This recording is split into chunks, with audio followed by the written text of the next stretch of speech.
하나님의 말씀 창세기 2장 7절 말씀 한 절 말씀 같이 읽습니다.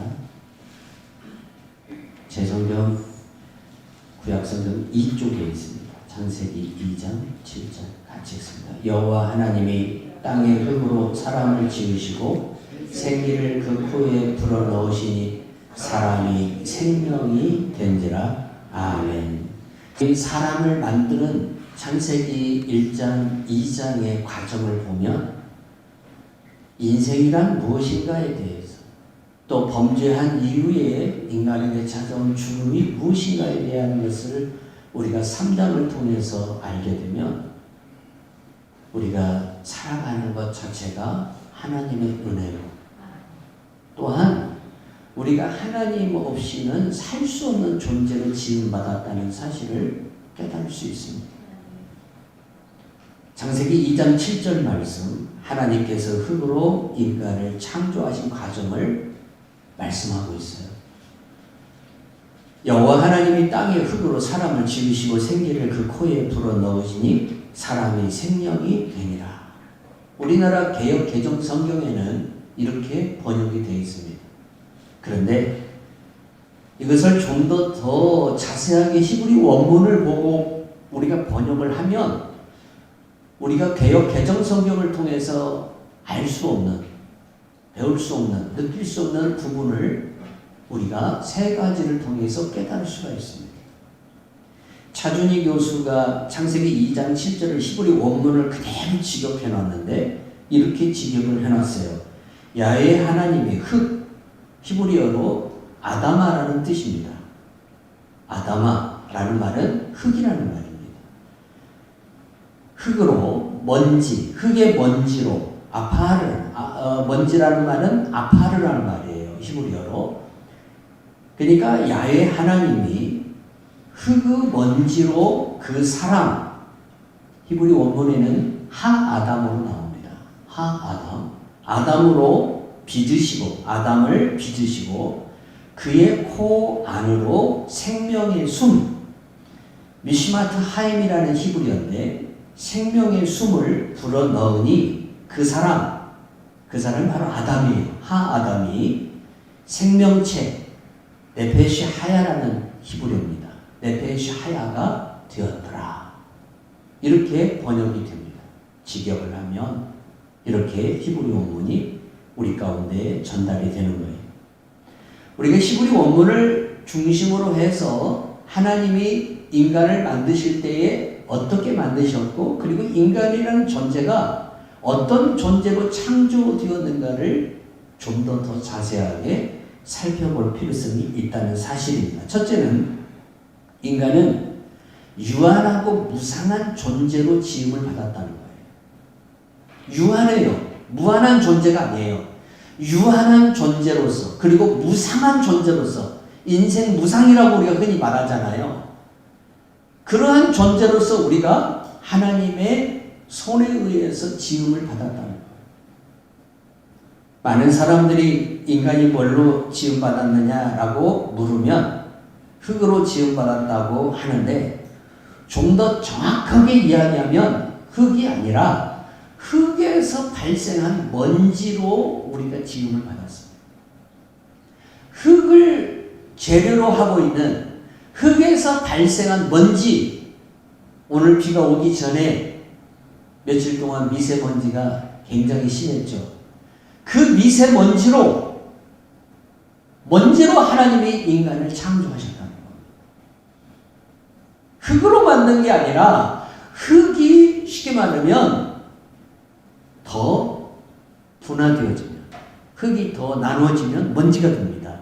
그 먼지로 우리가 지금 눈에 보이지 않아서 그렇지 햇볕을 여기에 비치면 우리가 이 공기 중에 있는 먼지를 우리 눈으로도 어느 정도는 볼 수 있어요.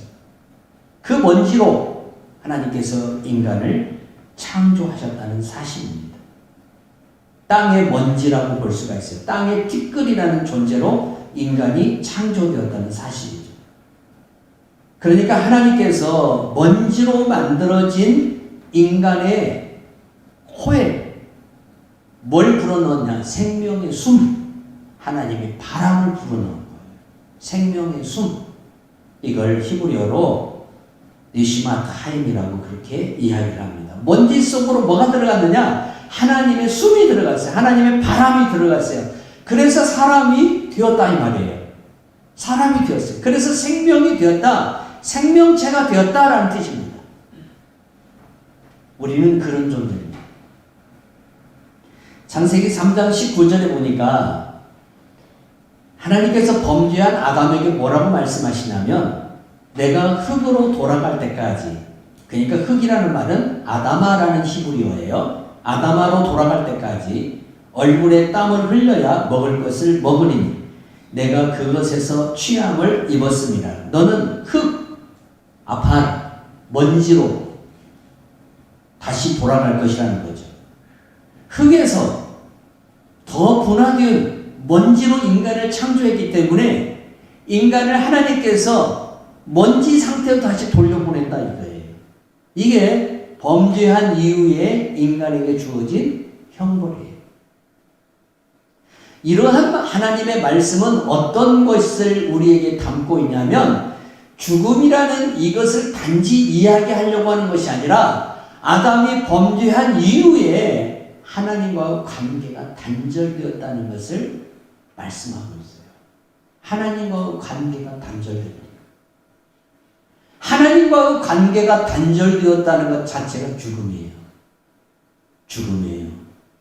그들의 육체가 살아있을지는 몰라도 그 살아있는 육체가 영원한 생명을 누리는 존재가 아니라 때가 되면 다 죽어야 돼요. 때가 되면 죽어야 되는 존재로서 죽음이 찾아와요. 하나님과 단절된 사람은 죽음이 찾아오는데 둘째 사망이 찾아와요. 죽음 너머에 있는 또 다른 죽음이 찾아와요. 첫 번째 죽음보다도 더 고통스럽고 슬픈 죽음이 찾아오는데 성경은 그것을 둘째 사망이라 라고 말하고 그 죽음을 가리켜 무저갱 속으로 들어가는 것이다 라고 이야기하고 있어요. 그 죽음이 찾아와요. 하나님과의 단절은 그런 관계를 우리들에게 나타낸다는 사실이에요. 죄는 단지 인간의 영혼과 육체를 분리시키는 죽음으로서만 그 역할을 끝내는 것이 아니라 우리로 하여금 하나님과 영원히 분리되게 만들어요.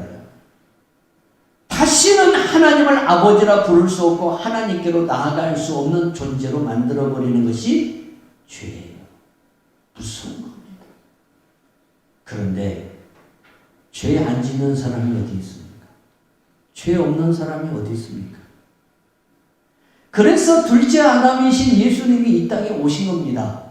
예수님이 오신 그 극적인 목적은 우리 가운데 있는 죄 문제를 해결하셔서 하나님과 영원히 분리되어 있는 우리들, 단절되어 있는 우리들을 다시 하나님과 밀접하게 하고 하나님과 나와 관계를 회복해서 내가 하나님 앞에서 영원히 살도록 만들어주는 새로운 생명체로서 은혜를 주기 위해서 주님이 이 땅에 오셨다는 사실입니다. 그리고 그 은혜를 우리에게 주기 위해서 주님은 나의 죄값을 대신해서 십자가에 죽어야만 되셨다는 사실입니다. 그래서 오늘 내가 하나님과 밀접한 관계가 되고 하나님과 친밀한 관계가 되어서 영원히 단절된 관계가 아니라 영원히 함께하는 관계가 되기까지는 그리스도 예수의 십자가 사건이 있었다는 사실이에요. 그 은혜로 우리가 오늘 하나님을 아바 아버지라고 부를 수 있는 은혜를 얻은 것입니다. 인간은 두 번째로 의존적 존재로 지음받았습니다. 자, 주님이 아담을 창조하시고 뭐라고 얘기하냐면 너는 흙으로 지음받았다는 겁니다. 흙에서 더 세밀하게 분자가 나눠지는데 그게 먼지예요. 그 분자로 네가 지음을 받았다는 거예요. 그리고 네가 이제 범죄를 해서 죽게 되면 그 흙 상태, 먼지 상태로 아파르 상태로 돌아간다는 거예요. 그러나 인간이 범죄하기 이전까지 인간은 하나님의 창조의 이 내용을 보면 무엇을 의존해서 살도록 만들었냐면 땅을 의존해서 살도록 만들어져 있습니다. 중요한 건 땅입니다. 인간이 땅에 더 분화되어진, 땅과 더 원소화되어진 먼지에서 왔어요. 먼지에서 왔어요. 그래서 우리는 그 땅을 기반으로 해서 살아가야 하는 존재로 지음을 받았다는 거예요. 그래서 우리는 땅을 의존하고 살아가요. 땅이 우리들에게 주는 것을 가지고 살아가요. 땅이 우리들에게 많은 것을 베풀어 줘요. 땅에서 나오는 것들이 엄청나게 많습니다. 작물도 다 땅에서 나옵니다. 동물들도 다 땅을 기반으로 살아갑니다. 하나님께서 인간이 땅을 의존해서 살아갈 수 있도록 창조하셨다는 겁니다. 그런데 인간은 이 땅을 어떻게 합니까? 황폐하게 하고 더럽힙니다. 쓸모없게 만듭니다. 여러분, 땅이 파괴되면 인간의 삶도 파괴됩니다. 땅이 오염되면 인간의 삶도 오염되어집니다. 그래서 하나님이 땅과 인간을 어떤 관계로서 맺어줬냐면 공존관계로 맺어줬습니다. 공존관계로 맺어줬어요. 땅이 쉽게 말하면 오염되지 않으려면 땅이 제 기능, 하나님께서 만드신 그 제 기능의 역할을 온전히 하려면 인간에게서 뭐가 중단되어야 되냐면 죄가 중단되어야 됩니다. 자연 만물의 이상 기후는 다 어디에서 왔습니까? 죄에서 왔습니다. 죄는 인간을 고통스럽게 하는 자연 환경으로 바꿔버렸습니다. 노아 홍수 시대를 지나고 하나님은 남극과 북극이라는 곳에 얼음을 저장해 두셨습니다. 근데 인간의 탐욕은 계속해서 많은 물질을 생산으로 요구하기 때문에 공장 불뚝에서 뜨거운 연기들이 나오고 그로 인해서 지구의 온도는 높아지고 그리고 저 북극과 남극에 있는 얼음들은 녹아서 이제 우리에게 재앙이 되고 있습니다. 남태평양의 섬들은 이미 몇몇 섬들이 다 물에 잠겨있는 상태고 그것뿐만 아닙니다. 손석희 씨가 여러분 TV 화면에서 사라졌었죠. 최근에 다시 등장했습니다. 무엇을 하고 다니느냐? 다큐멘터리 제작을 하고 다닙니다. 어떤 부분, 자연 환경에 대한 이야기를 가지고 JTBC에 다시 나왔습니다. 세계적인 석학들을 만납니다.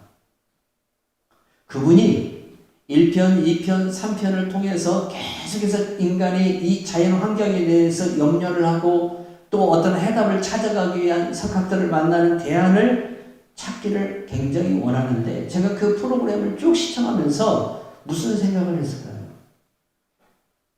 여러분, 공장 적게 돌리고 석탄 안 떼고 인간이 탄소를 줄이면 모든 문제가 해결될까요?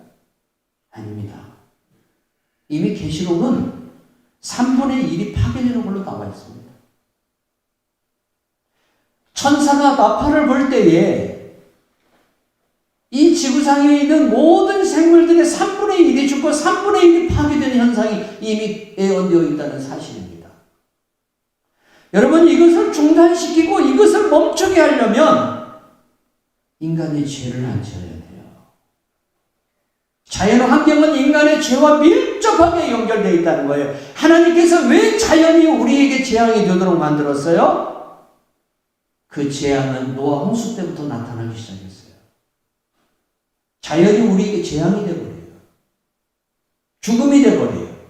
뭐 때문에 그랬어요? 죄 때문에 그래요. 죄 때문에. 인간의 탐욕과 이 죄악이 인간을 죽음에 이르는 재앙으로 가져오는 자연의 현상으로 나타나게 만든다는 사실입니다. 우리가 땅을 의존해서 땅과 함께 공존하며 살아가는 그러한 피조물로서 삶을 잘 살아가려면 자연 환경을 잘 보존해야 할 뿐만 아니라 인간의 죄를 줄여야 돼. 죄를 줄여야 돼. 죄를 짓지 말아야 돼. 그게 우리가 사는 길이라는 거예요. 창세기 2장 15절 말씀 보세요. 여호와 하나님이 그 사람을 이끌어 에덴 동산에 두어 그것을 경작하며 지키게 하시고. 아담이라는 뜻은 인간이라는 뜻이에요.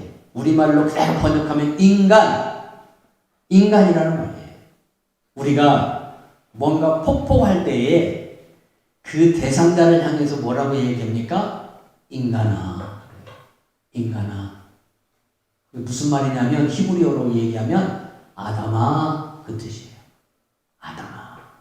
주님이 아담을 부르십니다. 아담아. 이 말은 인간아 그 말이에요. 우리말로 그대로 해석하면 인간아. 우리 폭포 가면 그러잖아요. 인간아, 정신 차려라. 그런 얘기 하잖아요. 하나님의 아담에게 아담아라고 우리 성경에 그렇게 지금 기록이 됐지만 우리말로 그대로 직역을 하면 인간아 그 뜻이에요. 아담을 하나님이 만드시고 그 이름을 아담이라고 불렀어요. 인간이라는 뜻입니다. 그리고 땅을 경작하도록 했습니다. 땅을 경작하도록 했어요. 아담에게 에덴 동산에 있는 땅들을 경작하라고 그랬어요. 이 경작하다라는 이 말이 히브리로 뭐라고 하냐면 아바드라는 말이에요. 아바드라는 말인데 이 아바드라는 말은 여러 부분에서 사용이 되어져요. 단지 내가 농사를 짓는 그 일에만 이 아바드라는 용어가 쓰여지는 게 아니라 어느 부분에서 이 말이 다 쓰여지냐면 봉사하고 섬기고 헌신하는 일을 할 때에 히브리어는 아바드라는 말을 써요. 그러니까 경작하다라는 이 말은 자세히 우리가 보면은 무슨 말이냐면 가꾸다, 섬기다 그러한 뜻입니다. 우리식으로 이야기한다면 그런 것입니다. 지킨다 그런 뜻입니다. 경작하다, 아바드라는 이 말이 사람을 대상으로 사용할 때는 섬기다, 봉사하다 라는 뜻이 돼요. 섬기다, 봉사하다 라는 뜻이 돼요. 하나님이 우리를 에덴 동산에 두시고 뭘 하시느냐? 섬기도록 했어요. 섬기도록. 경작하라는 말은 사람을 대상으로 할 때는 뭐가 되는 거예요? 섬기는 것이 돼요. 내가 어떤 노동을 할 때에는 수고하는 것이 돼요. 수고한다. 그럴 때 아바드라는 말을 똑같이 사용해요. 그리고 사람을 대상으로 할 때에는 섬겨야 되는. 그러니까 하나님께서 아담과 하와를 동산 가운데 만드시고 뭘 하게 하셨느냐? 섬기는 일을 하게 하시는 거예요. 섬기는. 경작하라는 말은 섬기는 일을 하라는 거예요. 창세기를 보면 특히 섬김에 대한 이야기가 많이 나오죠.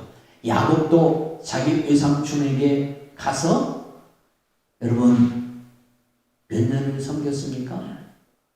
14년을 7년 무상으로 섬기고 그리고 나머지 22년째 그가 가나안으로 다시 돌아오니까 나머지 기간은 유상으로 외삼촌을 섬깁니다.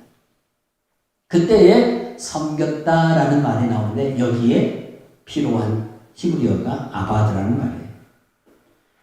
그러니까 이 말은 바울 사도가 우리들에게 말한 대로 너희들이 섬김의 일을 할 때에 먼저 누구에게 하라는 말이냐면 믿음의 가정들에게 먼저 할지니 라는 바울의 교훈을 우리가 잘 들어야 돼요. 여러분, 섬김이라는 것은 두 가지 역사를 합니다. 하나는 연약한 자를 굳세게 만들어주는 역할을 하고 하나는 아직 복음을 영접하지 않은 자로 하여금 복음을 영접하게 하는 결과를 가져옵니다. 왜 우리가 여러분 때로 믿지 않는 자들도 섬겨야 됩니까? 그들로 하여금 우리의 섬김을 통해서 예수님을 믿도록 하는 데 이유가 있습니다. 또 하나는 우리가 왜 믿음의 형제들을 섬겨줘야 됩니까? 연약한 그들이 더 굳센 성도가 되도록 하기 위해서 섬겨줘야 한다는 겁니다. 섬김이라는 것은 믿음의 형제들을 대상으로 하는 것도 있고 믿지 않는 자들을 대상으로 하는 것도 있는데 사도 바울은 먼저 믿음의 형제들을 섬기라고 했어요. 믿음의 가정들에게 할지니라. 그래서 성도들끼리 서로 섬기고 살아가는 것이 에덴 동산에서 아담과 하와를 만드신 하나님의 창조의 목적이라는 거예요. 그게 창조의 목적이에요. 부지런히 우리가 섬겨야 돼요. 그래서 예수님도 마가복음 10장 45절에서 뭐라고 그랬어요? 인자가 온 것은 섬김, 아바드라는 말이에요. 섬김을 받으려 함이 아니라 도리어 섬기려 하고 자기 목숨을 많은 사람의 대속물로 주려 함이라. 아멘. 갈라디아서 6장 9절에서 10절 보니까 우리가 선을 행하되 낙심하지 말지니 포기하지 아니하면 때가 이름에 거두리라. 그러므로 우리는 귀 있는 대로 모든 이에게 착한 일을 하되, 여기서 착한 일이라는 것이 섬기는 일이에요. 아바드라는 말이에요. 이 착한 일을 하되 믿음의 가정들에게 할지니라. 믿음의 가정들에게 먼저 섬기는 일을 하라는 거예요.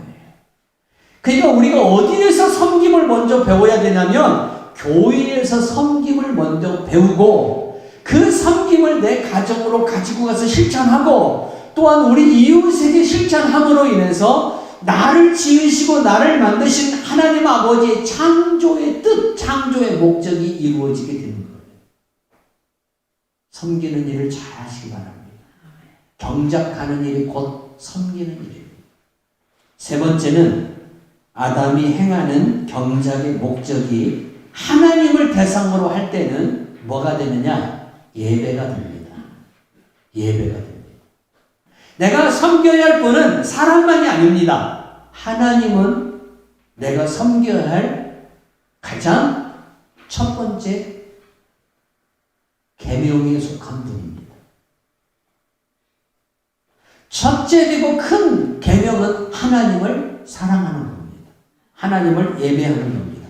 그래서 경작이라는 이 말, 아바드라는 이 말은 예배하다, 섬기다, 하나님을 찬양하다 그 뜻이에요.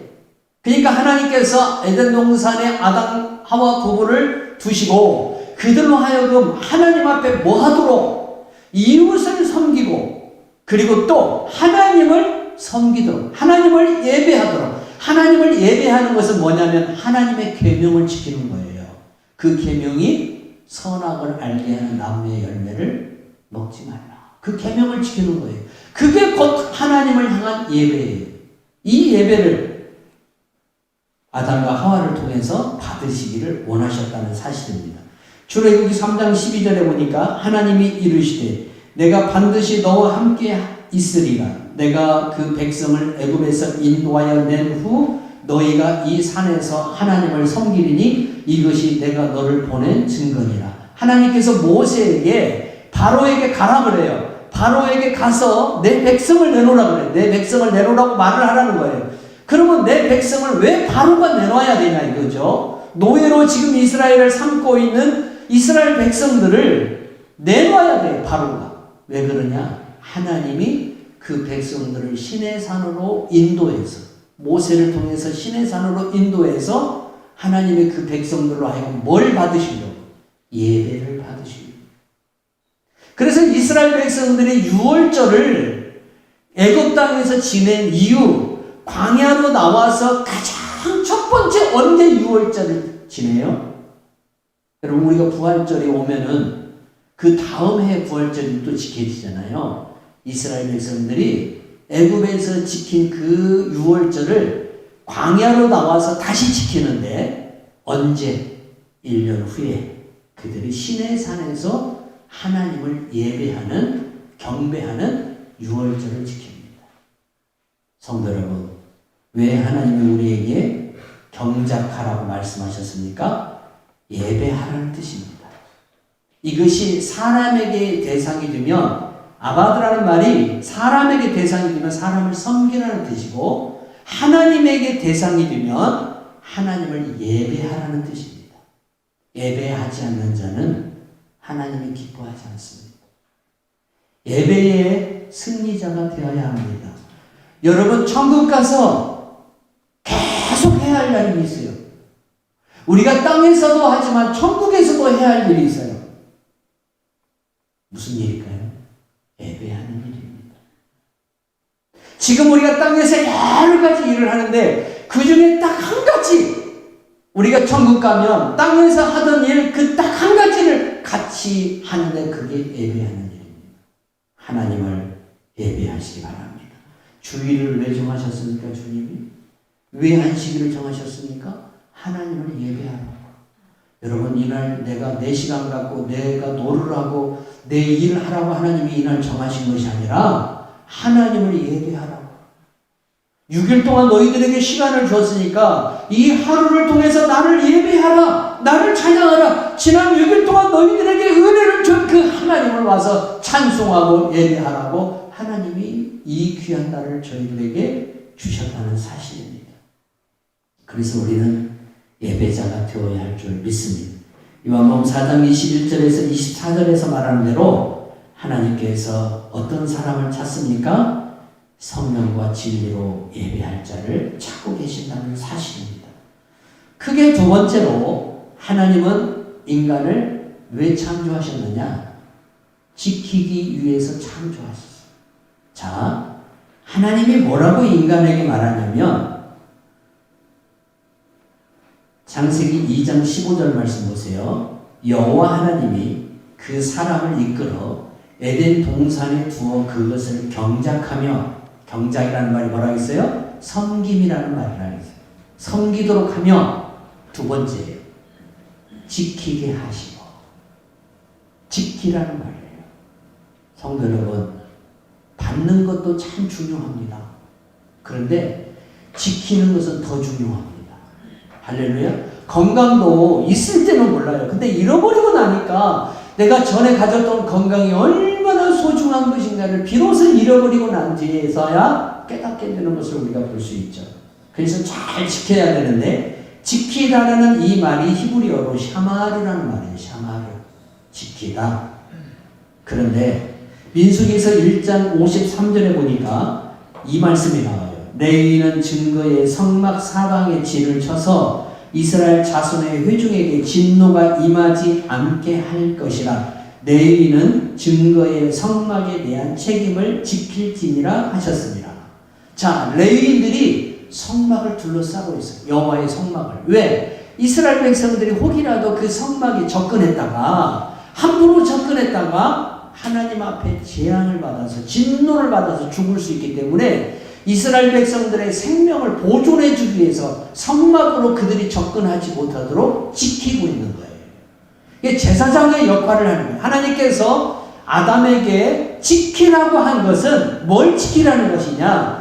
에덴 동산을 지키라는 거예요. 하나님이 창조하신 것을 지키라는 거예요. 이걸 지키라는 거예요. 그러니까 아담이 뭐가 되는 거예요? 제사장이 되어서 하나님의 성전인 에덴 동산, 하나님이 임재한 곳이니까 그곳을 아담이 지키는데 뭘로 지키느냐? 말씀으로 지켜야 돼요. 말씀으로.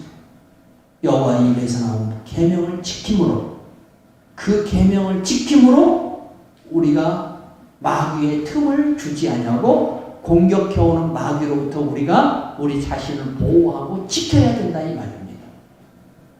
하나님은 우리들에게도 말씀하셨습니다. 잠언서 4장 20에서 27절 보십시오.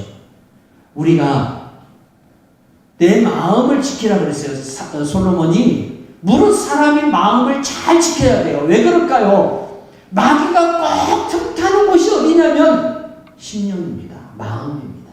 마음으로 틈을 타는데 솔로몬이 잠언서 4장 20절에서 27절 말씀을 통해서 마귀가 어떻게 우리 심령으로 틈을 타고 들어오는지를 이렇게 말씀해요. 말이라는 거예요. 말. 인간의 언어라는 겁니다. 인간의 언어가 내 심령에 틈을 제공해요. 틈을. 우리가 무슨 말을 들으면 기분이 나쁘고 무슨 말을 들으면 시험거리가 생기죠. 이게 틈이 생기는 거예요. 이 틈으로 마귀가 비지고 돌아요. 돌아와서 어떻게 하느냐? 내 마음을 조종하고 내 생각을 붙잡아 버린다는 거예요. 여러분의 성전이 어디입니까? 교회당입니까? 아닙니다. 여러분의 성전은 여러분의 몸이 여러분의 성전입니다. 여러분의 이 심령이 여러분의 성전입니다. 그러니까 여러분의 이 심령, 성령이 와 계시고 성령이 일지한 여러분의 심령을 어떻게 해야 됩니까? 지켜야 된다는 사실입니다. 여러분들이 지키는 사람입니다. 샤마르, 여러분이 제사장이 되어서 여러분의 성전을 지켜야 한다는 거예요. 나의 성전을 지켜야 돼요. 내 성전 안에 더러운 것이 오염되지 않도록, 내 성전 안에 마귀가 틈타지 못하도록, 내 성전이 마귀의 터가 되지 않도록 지켜야 한다는 거예요. 그러려면 어떻게 됩니까? 하나님의 말씀을 기억해야 됩니다. 하나님의 말씀을 주야로 묵상해야 돼요. 하나님의 말씀을 통해서 성령의 검을 삼고 하나님의 말씀을 통해서 마귀를 대적하고 마귀를 쫓아야 되는데 아담은 여기에서 실패한 거예요. 그래서 우리들에게 하나님께서 창조의 사명을 주셨는데 첫 번째가 섬기는 것, 섬기라고 주신 거예요. 섬겨야 돼요, 성도 여러분. 우리는 그렇게 창조되었어. 내가 섬기는 일을 할 때에 하나님이 기뻐하셔요. 두 번째는 내가 경작을 하는데 이 경작을 한 것을 어떻게 해야 돼요? 지켜야 돼요. 내 성전을 지켜야 된다 이 말입니다.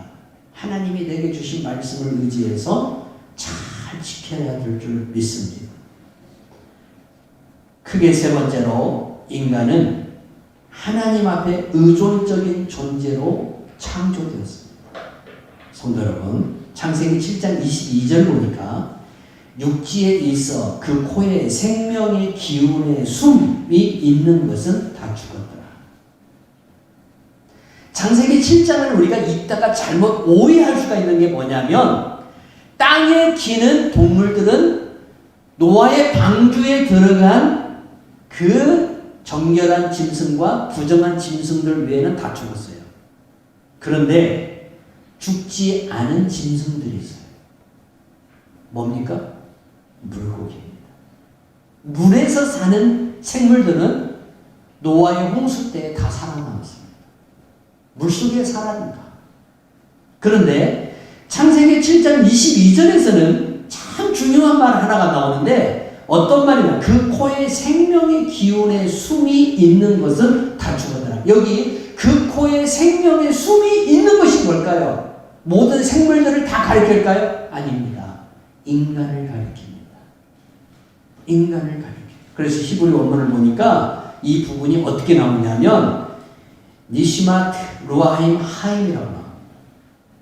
누하흐라는 이 말이 무슨 말이냐면 성경에서는 성령을 가리키기도 하지만 인간의 영혼을 가리켜요. 인간의 영혼을 히브리어로 누하흐라고 해요. 누하흐.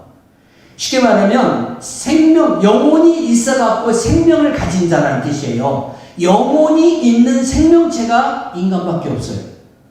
그 영혼이 있는 생명체가 다 죽었다는 겁니다.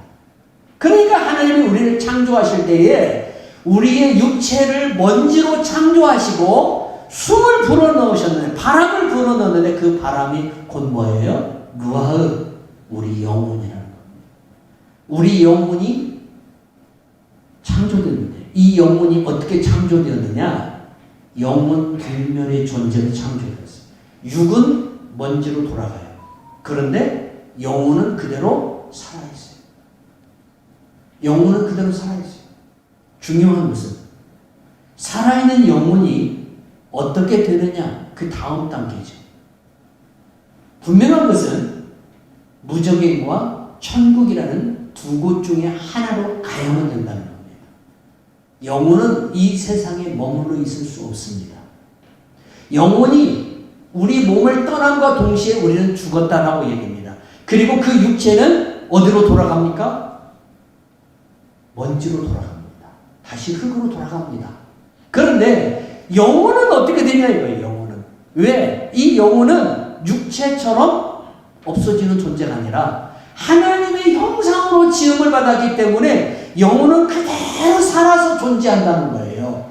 그런데 이 영혼이 육체의 죽음과 함께 육체를 이탈하는데, 육체를 이탈함과 동시에 이 영혼이 어디로 가냐 이거예요. 땅에 머물러 있을 수 없습니다.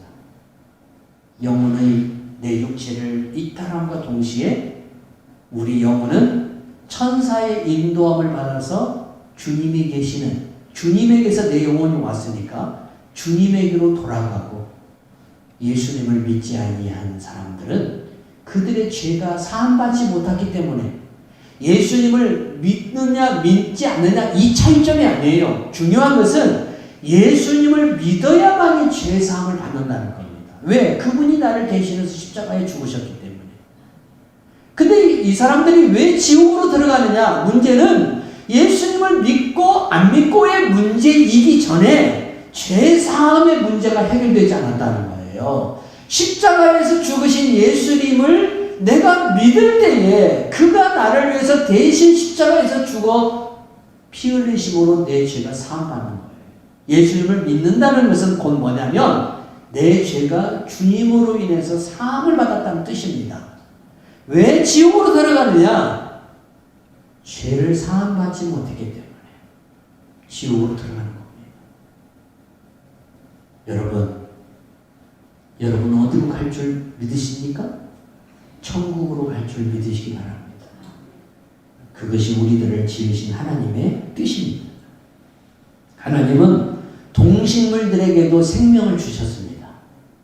그래서 창세기 2장은 쭉 동식물들에 대한 설명에 대한 내용도 나오고 1장에서도 동식물들에 대한 설명도 나와요. 하나님께서 인간에게도 인간에게도 레페시를 줬어요. 생명을 주었고 동식물들, 이런 식물들에게도 하나님이 생명을 주었다는 거예요. 그런데 하나님이 인간을 만드시는 장면이 일반 동식물을 만들 때의 장면하고 틀리다 이거예요. 뭐가 틀리냐? 하나님께서 인간을 먼지를 통해서 만드시고 육체를 만드시고 그 코에다가 생기를 불어 생명이 되도록 만들어줬는데 뭘 불어넣느냐? 루아에 하나님의 바람을 불어넣어요. 이게 바로 영혼이라는 거예요. 하나님의 형상대로 지음받은 그 영혼을 인간의 코에 불어서 인간이 사람이 되게끔 만들었어요. 그래서 오직 창조의 피조물 중에 유일하게 하나님의 형상을 닮은 피조물은 인간밖에 없어요. 그런데 인간이 죄를 지므로 하나님의 형상이 우리 안에서 완전히 파괴되어버렸어요. 더 이상 인간 안에서 하나님의 형상을 찾을 수가 없어요. 그런데 예수 그리스도가 이 땅에 오셔서 우리의 죄를 대신해서 십자가에 죽으심으로 말미암아 그리고 부활하심으로 말미암아 우리 안에 파괴되고 우리 안에 사라진 하나님의 형상을 다시 회복해 주셨는데 그 형상이 바로 뭐냐? 하나님의 선하심, 하나님의 성품과 더불어서 영원히 죽지 아니하는, 영원히 죽지 아니하고 하나님의 면전에서 하나님과 친밀한 관계로서 아버지와 자녀의 관계로서 살아갈 수 있는 은혜가 우리 안에 다시 회복됐다는 사실. 그래서 하나님이 둘째 아담이신 예수님을 이 땅에 보내신 거예요. 예수님이 둘째 아담으로 오신 이유가 뭘까요? 우리는 예수님을 둘째 아담이라고 불러요. 로마서 4장에 보면 첫 번째 아담과 두 번째 아담이 나오잖아요. 둘째 아담이라고 예수님을 부르는 이유는 첫째 아담이 불순종함으로 하나님이 우리에게 부여주신 그 형상, 하나님의 형상이 다 파괴되어 버렸어요.